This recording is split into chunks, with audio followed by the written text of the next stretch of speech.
से दलित पिछड़ों के प्रति कुंठित मानसिकता इनके अंदर है, उनके अधिकारों के प्रति नकली जो इनका प्रेम है वो उजागर हो चुका है। और अब जनता को सावधान रहना चाहिए कि गांव-गांव में हम लोग दीवारों पे लिख-लिख के बताएंगे कि सरकार ने दलित पिछड़ों के साथ हकमारी की है, उनका हिस्सा छीना है और हक की आवाज़ उठाने पे उनको बेइज्जत किया, उनको लाठी मारी है, उनको सताया, उन पर झूठे मुकदमे किए हैं, उनको डराने धमकाने का काम किया, उनको प्रलोभन देने का काम किया है। लेकिन निकम्मी गूंगी बहरी सरकार सुनना नहीं चाहती। देखिए स्पष्ट है, घोटाला हुआ है, पिछड़े वर्ग आयोग की रिपोर्ट है।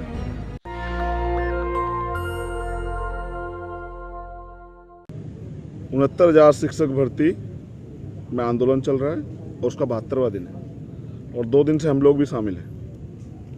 और आज बहुजन मिशन में मान्यवर काशीराम साहब को के सहयोगी, उनके साथी मान्यवर दीना भाना वाल्मीकि साहब की भी जयंती है और वो जयंती पे हमने उनको आज यहीं पे सभी बहुजन समाज के लोगों ने नमन किया है, धरना स्थल पे ही। उसके साथ जो है आज हॉकी के जादूगर मेजर ध्यानचंद जी का भी जो है जन्मदिन है, उसको भी हम लोग सेलिब्रेट कर रहे हैं। लेकिन आंदोलन को भी हम लोग सेलिब्रेट कर रहे हैं, क्योंकि आंदोलन जो है ना हर कोई नहीं कर सकता, जो बहादुर होते हैं वही लोग आंदोलन करते हैं। तो ये आंदोलन धार पे है, लेकिन निकम्मी गूंगी बहरी सरकार सुनना नहीं चाहती। देखिए स्पष्ट है, घोटाला हुआ है, पिछड़े वर्ग आयोग की रिपोर्ट है जिसमें लिखा गया है कि भारतीय संविधान के आर्टिकल 14, 15, 16 का वायलेशन का उल्लंघन हुआ है, आरक्षण नियमावली का पालन नहीं किया गया है। आंदोलन जारी है और आंदोलन जारी रहेगा। लेकिन यहाँ जो ओबीसी एससी संगठित मोर्चा, जो यहाँ के जो आंदोलनकारी साथी हैं जिनके नेतृत्व में आंदोलन चल रहा है, कल हमारे आंदोलन को लीड किया था बहन मुक्ता कुशवाहा ने और आज जो हमारी जो लीड करने की जो नेता थी वो थी तस्लीम बानो। मेरे साथ हैं, मेरे राइट हैंड पे अमरेंद्र पटेल और मेरे बाएं हाथ पे विजय यादव। ये भी इस आंदोलन के दोनों अग्रणी नेता हैं। मोर्चे ने कुछ तय किया है, मेरा काम है इस आंदोलन को सहयोग करना।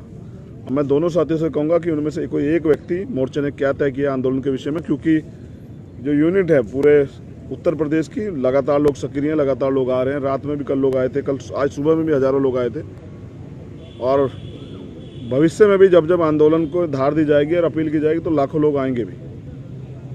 लेकिन अब मोर्चे ने क्या तय किया, मैं ये दोनों जानकारी के लिए आपको सामने जो है ना प्रस्तुत करता हूँ।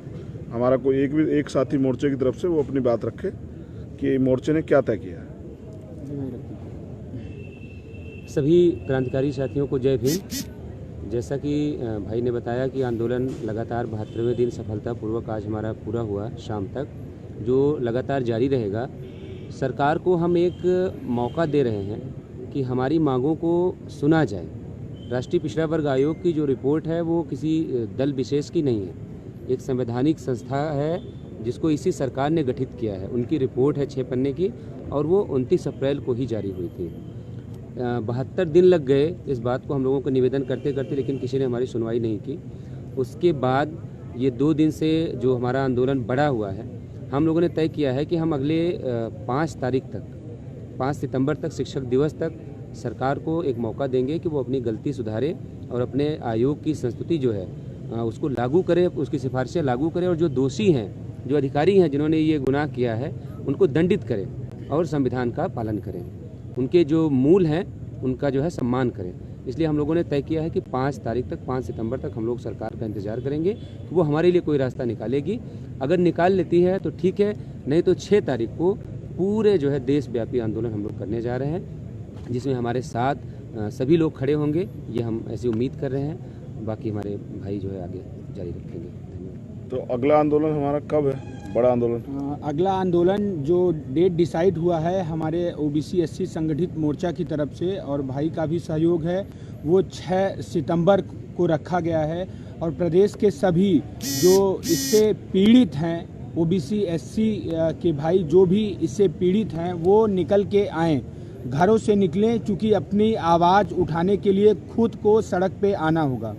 सरकार इससे पहले मान जाती है तो ठीक, क्योंकि भाई हमारे आंदोलन का समर्थन कर रहे हैं और सरकार को कहीं ना कहीं इससे झुकना होगा, और सरकार के जो नुमाइंदे हैं कहीं ना कहीं झुकने के लिए तैयार भी हो गए हैं। अब चीज़ें थोड़ा सा है कि जो आंदोलन का धार हो मतलब तेज़ी हो गया है, 6 तारीख को हम लोग पूर्ण उसे आहुति देंगे। और प्रदेश के सभी युवाओं, नौजवान, पिछड़े, दलित सभी साथियों से मेरा निवेदन है कि 6 तारीख को लखनऊ की धरती पर सब लोग आएँ और लखनऊ में जो महाआंदोलन होगा उसका सपोर्ट करें। धन्यवाद। सभी मैं चाहता हूं कि आप लोग सभी संगठनों से जो दलित पिछड़े वर्ग से आते हैं, जी सभी पार्टियों से भी आपको अपील करनी चाहिए कि वो भी इस आंदोलन में मदद करें। जी अगर वो पिछड़े दलितों के हितैषी हैं तो उनको इस आंदोलन में मदद करनी चाहिए। मैं चाहूंगा आप में से एक साथी अपील करें कि जितने पिछड़े मैं दलित वर्ग प्रदेश के के आंदोलन और देश के जो भी ओबीसी एससी संगठन है, पार्टी हैं, पॉलिटिकल पार्टी, वो सभी इस आंदोलन का समर्थन कर रहे थे। चंद्रशेखर भैया एक समाज के हितैषी बन के समाज की जो लगातार लड़ाई लड़ते हैं वो आए हैं, और जो अपने आप को समाज के ठेकेदार समझते हैं, समाज के हितैषी समझते हैं, वो लोग निकलें, घरों से निकलें। चूँकि ये समाज की लड़ाई है, किसी की पर्सनल लड़ाई नहीं है। हम लोग भी 70 दिन से इस उम्मीद में हैं कि हमारा समाज जागेगा और हम सबका समर्थन करेगा। इसी उम्मीद में हम लोग 6 तारीख को पूरे प्रदेश, पूरे देश के ओबीसी एससी संगठन और सभी पार्टियों से निवेदन करते हैं कि लखनऊ की सरजमी पर इको गार्डन में जरूर आएं सभी लोग। धन्यवाद। बाकी की बात देखिए, जहाँ तक मैं समझता हूँ ये अधिकारों के लिए आंदोलन है, तो ये अधिकारों के लिए आंदोलन है। ये आंदोलन एक संदेश है सरकार के लिए भी और हम सब लोगों के लिए भी। अगर हम इस आंदोलन को हार जाते हैं, हारने का मतलब सरकार हमारी बात को नहीं मानती, जो हमारे नौजवान साथी, हमारी बहनें जो 17 दिन से बैठे हैं, वो जो चाहते हैं, अगर वो नहीं मानती तो इससे स्पष्ट हो जाता है कि वो दलित पिछड़ा विरोधी।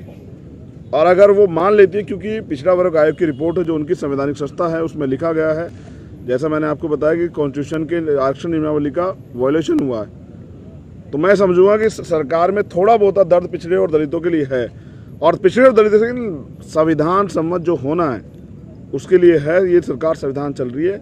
अदरवाइज मैं समझता हूँ कि हम ये बिल्कुल मान लेंगे कि सरकार जो है ये मनुस्मृति, मनुवाद से चल रही है, और ये किसी भी कीमत पे दलित पिछड़ों को उनके अधिकार नहीं देगी। देखिए, जब मैं लखनऊ आया तो मुझे जानकारी में था कि 69,000 शिक्षक भर्ती का आंदोलन चल रहा है, बच्चों के साथ मारपीट हुई थी। मैं यहाँ आने के बाद मुझे पता लगा कि यहाँ एसआई लोग भी बैठे हुए हैं, उनका ट्रेनिंग भी होगी, उनका मेडिकल भी हो गया, उनकी नियुक्ति जो है नहीं हुई है, वो यहाँ बैठे हुए हैं। लगभग 2400 बच्चे उस वैकेंसी के हैं, और फिर यहाँ यूपीपीसीएल के भी बच्चे बैठे हुए हैं, उन्होंने 3 साल नौकरी की है।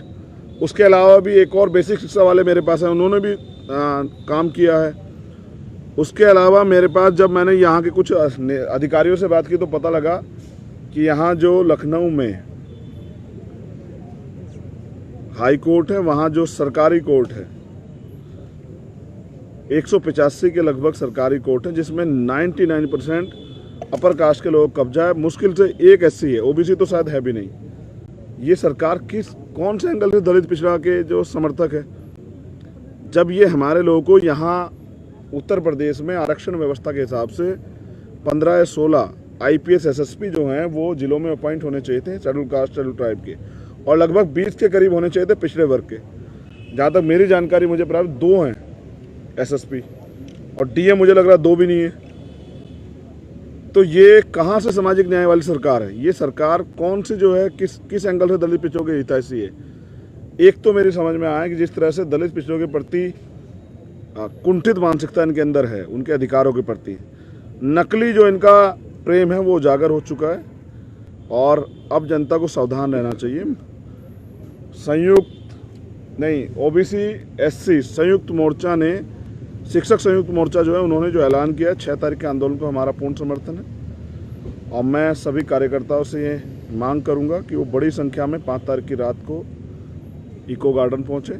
6 तारीख को आंदोलन होगा, एक ऐसा आंदोलन होगा जो तय करेगा कि आने वाले कल में दलित पिछड़े वर्ग के लोग यहाँ गुलाम बन के जिएंगे, अपने हकों को प्राप्त करेंगे। हम किसी भीख नहीं मांग रहे, हम किसी का हिस्सा नहीं मांग रहे, हम तो अपना मांग रहे हैं जो संविधान ने हमें दिया है। अगर आप वो भी नहीं दोगे तो हम लोग कमज़ोर नहीं हैं। तो मुझे विश्वास है कि 7 दिन 5 सितंबर शिक्षक दिवस है, और शिक्षक दिवस के दिन तक का अवसर जो है शिक्षकों ने दिया है, और मुझे आशा उम्मीद है कि सरकार मान जाएगी। नहीं मानेगी तो मनाना हम लोग जानते हैं। फिर वो धरना आंदोलन होगा। अगर आप मुझसे जानना चाहते हो मैं तो बता देता हूँ कि गांव-गांव में हम लोग दीवारों पे लिख लिख के बताएंगे कि सरकार ने दलित पिछड़ों के साथ हकमारी की है, उनका हिस्सा छीना है और हक की आवाज़ उठाने पे उनको बेइज्जत किया, उनको लाठी मारी है, उनको सताया, उन पर झूठे मुकदमे किए हैं, उनको डराने धमकाने का काम किया, उनको प्रलोभन देने का काम किया है। और हर जिला मुख्यालय पे हम लोग आंदोलन भी कर सकते हैं, इतनी क्षमता भी हम लोग रखते हैं। तो अगर सरकार हमारी मांग को नहीं मानेगी तो हर जिला मुख्यालय पे भी परमानेंट अनिश्चितकालीन आंदोलन चल जाएंगे। अब ये देखते हैं सरकार अपना निकम्मापन छोड़ के पीड़ितों की, शोषितों की मदद करती है, SC ST OBC के लोगों को अधिकार देती है या हठधर्मी करके हमारे अधिकारों पर कुठाराघात करती है, ये समय तय करेगा। आंदोलन जारी है और आंदोलन लगातार जारी रहेगा।